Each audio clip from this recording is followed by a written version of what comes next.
Esto es DW Noticias desde Berlín. Un nuevo hito en el acuerdo de cese del fuego entre Israel y la milicia islamista Hamás. El paso fronterizo de Rafah con Egipto en el sur de la Franja de Gaza reabre, permitiendo el paso de palestinos heridos hacia territorio egipcio para recibir tratamiento médico. Esto mientras continúa el rápido intercambio de rehenes y prisioneros entre ambas partes. Estos son nuestros titulares. Decenas de palestinos se preparan para salir de Gaza a través del cruce que Israel había cerrado durante aproximadamente 9 meses, citando motivos de seguridad. Tendremos detalles desde Tel Aviv. Además, emotivos reencuentros en Israel y en los territorios palestinos tras el cuarto intercambio de rehenes por prisioneros entre las partes enfrentadas. Hamás puso en libertad a 3 secuestrados e Israel liberó a 183 palestinos encarcelados. Y los 3 principales socios comerciales de Estados Unidos se preparan para la puesta en práctica de las amenazas de Donald Trump. Funcionarios del gobierno de Canadá afirman que Washington comenzará a imponer aranceles a sus productos a partir del martes. La Casa Blanca sostiene que China y México también verán grabadas sus exportaciones.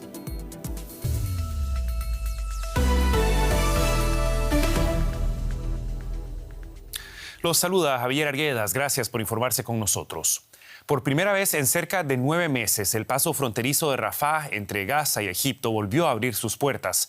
El Ministerio de Salud de Gaza, controlado por Hamás, informó que entre los primeros trasladados para recibir tratamiento médico en Egipto se cuentan 50 niños enfermos y heridos.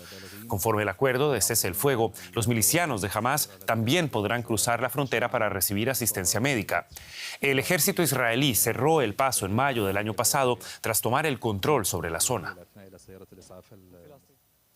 Esto mientras Hamás puso en libertad a otros 3 rehenes israelíes en el sur de Gaza a cambio de la liberación de decenas de prisioneros palestinos por parte de Israel. Es el cuarto intercambio de este tipo desde que se llegó a un acuerdo de cese el fuego. Como parte del convenio, la milicia islamista Hamás, considerada terrorista por varios países, se comprometió a liberar a al menos 33 de los secuestrados durante las 6 semanas de tregua, a cambio de la libertad de unos 2.000 palestinos encarcelados por Israel. El rehén israelí estadounidense Kit Siegel saludaba flanqueado por 2 milicianos en la ceremonia organizada por Hamás en Gaza para su liberación. Tras cerca de 500 días de cautiverio, este hombre de 65 años era finalmente entregado a la Cruz Roja.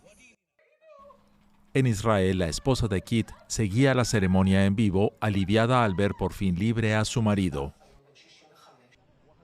En la ciudad de Han Yunis, Hamás liberaba asimismo a Ofer Calderón, de 54 años, y a Yarden Vivas, de 35, en otra aparatosa ceremonia.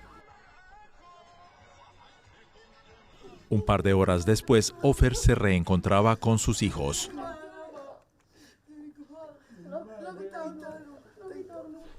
Y Yarden con su padre y su hermana. La situación de su esposa y sus 2 hijos, también secuestrados por Hamás, aún es incierta.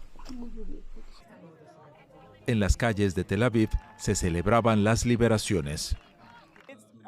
No puedo creerlo. Honestamente comencé a pensar lo peor, especialmente con los soldados que han salido. Las mujeres no lo podía creer. Todos estábamos preparados para lo peor. Que todos hayan regresado vivos y, digamos, relativamente sanos, es increíble.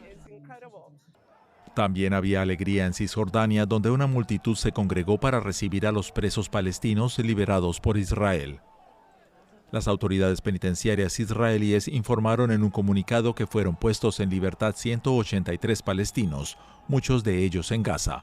Otros se reencontraron con sus familias en Cisjordania.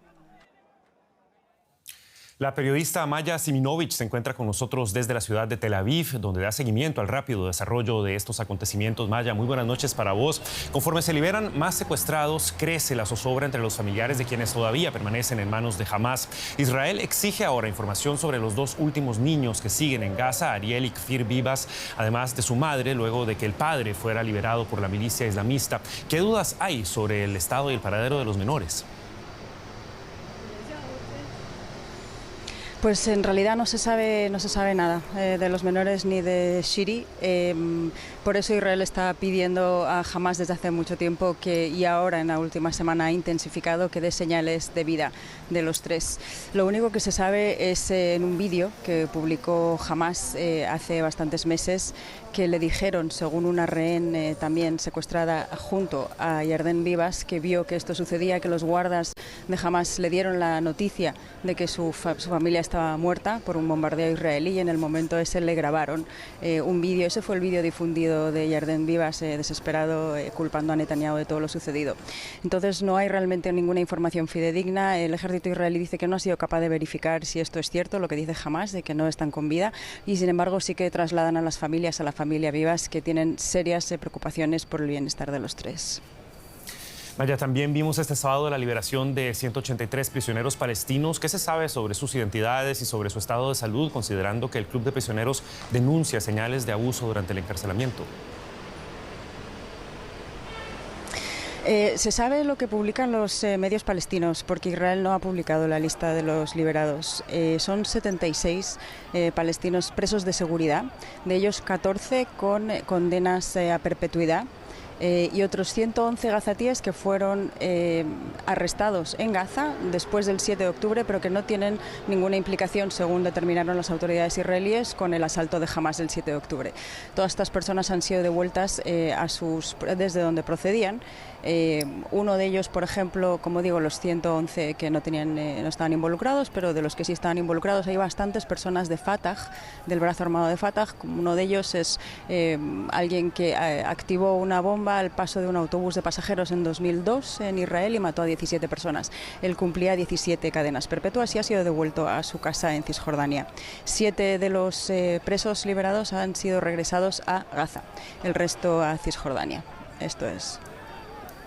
Vaya, también hablábamos de la reapertura del cruce de Rafah, que reabre después de cerca de 9 meses. Israel citaba motivos de seguridad como justificación para el cierre en el momento en el que decidió impedir ese paso. ¿Qué implicaciones tiene ahora entonces la reapertura? Perdona, me preguntabas antes también qué había dicho Israel sobre el estado de los palestinos. Tampoco sobre eso, los presos palestinos, no se ha pronunciado sobre eso Israel. Con respecto a Rafah, ha abierto después de 9 meses, como decíamos, después de que Israel ocupase ese cruce fundamental para la entrada de ayuda humanitaria a Gaza. Realmente se cerró el cruce porque Egipto no quería abrirlo mientras estuviera en manos israelíes. Así que eso fue también una decisión política más egipcia que israelí. Y en este momento se ha abierto, sí que hay cooperación, pero sobre todo hay cooperación porque hay una entente internacional. Están mediadores y supervisores de la Unión Europea. Hay también norteamericanos, aparentemente de alguna firma privada. Esto no se sabe con seguridad, lo ha dicho una autoridad de la Unión Europea bajo condición de anonimato. Y también va a ser operado por gazatíes que en el pasado han trabajado con la Autoridad Nacional Palestina, pero que lo harán esta vez sin uniforme de la Autoridad Nacional Palestina, y gente que Israel también ha supervisado que no tiene ninguna relación con Hamás. Ya han pasado, como decíamos, bastantes niños heridos y también, según medios israelíes, militantes de Hamás heridos también pasarán a Egipto para ser tratados. Mucho lo que está ocurriendo, sobre todo en el sur de la Franja de Gaza. Era Maya Siminovich con el reporte para nosotros desde Tel Aviv. Maya, muchísimas gracias. Hasta una próxima ocasión. Gracias, Javier. Dejamos atrás el conflicto palestino-israelí para centrarnos en Estados Unidos, donde la caída de un avión médico en un centro comercial de Filadelfia, en el estado de Pensilvania, provocó hasta ahora la muerte de 7 personas, entre pasajeros, tripulantes y ciudadanos en tierra. El número de heridos asciende a 19. Cámaras de seguridad captaron el momento exacto del accidente aéreo. La Cancillería de México ha confirmado que 6 personas de esta nacionalidad viajaban en la aeronave, entre ellas una niña acompañada de su madre que había recibido atención médica en Estados Unidos. El accidente tiene lugar solo 2 días después de que otra aeronave y un helicóptero colisionaran sobre la ciudad de Washington, causando la muerte de sus 67 ocupantes. Estados Unidos comunicó informalmente este sábado al gobierno canadiense que a partir del martes aplicará aranceles del 25% a todas las importaciones de ese país, excepto el petróleo y el gas. Fuentes del gobierno canadiense indicaron a la televisión pública canadiense que además la administración de Donald Trump amenazó a Canadá con incrementar aún más los aranceles si Ottawa toma represalias y aplica sus propios gravámenes a las importaciones procedentes de Estados Unidos. La amenaza arancelaria mantiene en vilo también a México y a China, que se preparan para el embate arancelario de Washington. Trump afirma que los aranceles son una reacción al déficit en la balanza comercial de Estados Unidos, ya que Canadá y México no hacen lo suficiente para frenar la entrada de migrantes irregulares, junto a la lucha contra el tráfico de fentanilo que se produce en China. Muchos de los aranceles a China que Donald Trump impuso en su primer mandato fueron considerados un éxito e incluso se mantuvieron durante la posterior administración Biden. Antes de este programa hablé con Mariana Campos, economista, analista y evaluadora de políticas públicas en México Evalúa, un centro de pensamiento con sede en Ciudad de México, y le pregunté si es efectiva la política comercial que sigue Donald Trump. El problema está en que estas tarifas podrían aumentar la inflación en Estados Unidos. De hecho, México está por convertirse en el país del que más importa a Estados Unidos y esto afectaría el nivel de precios al que acceden los americanos, ¿no? Desde luego también tendría un impacto muy importante en México.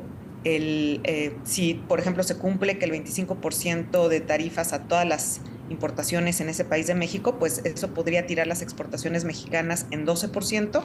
Eso podría tener un impacto, de acuerdo con datos del Banco Base en México, de una caída en el PIB de México de 4.4%. Y eso además podría contaminar la situación de las finanzas públicas y podría generar pérdidas de ingresos tributarios por más de 300,000 millones de pesos. Entonces, digamos, es una situación bastante delicada.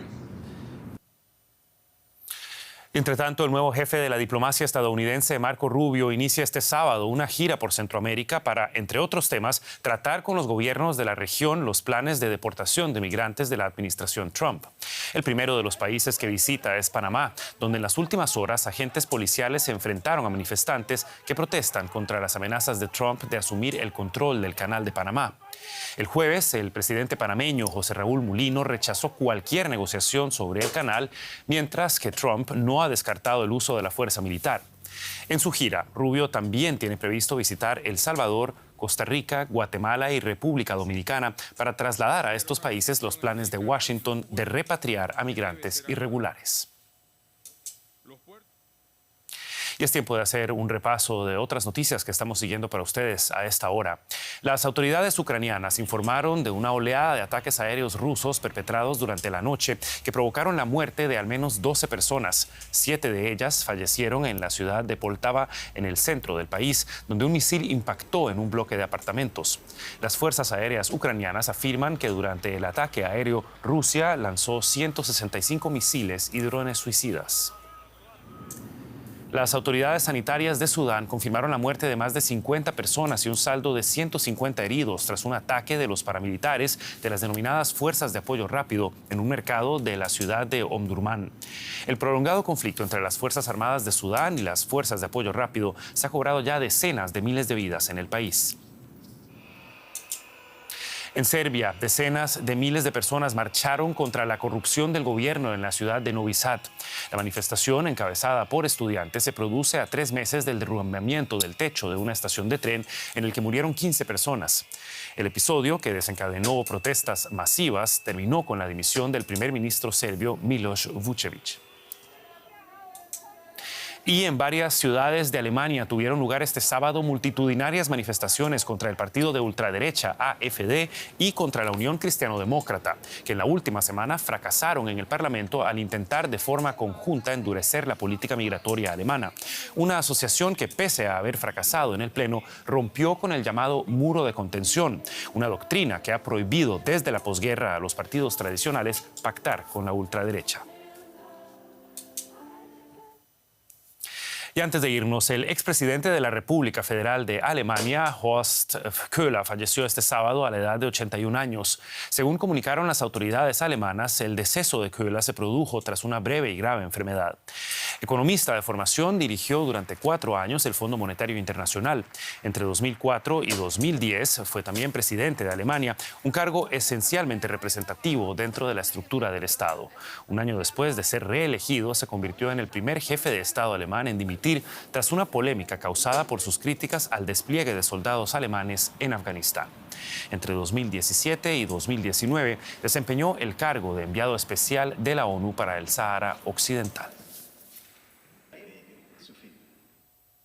Y así llegamos al final de esta edición de DW Noticias, no sin antes recordarles que pueden mantenerse al tanto de la actualidad en dw.com y en nuestras redes sociales buscando DW Español. Los acompañó Javier Arguedas junto a todo el equipo aquí en Berlín. Hasta la próxima. Que la pasen bien.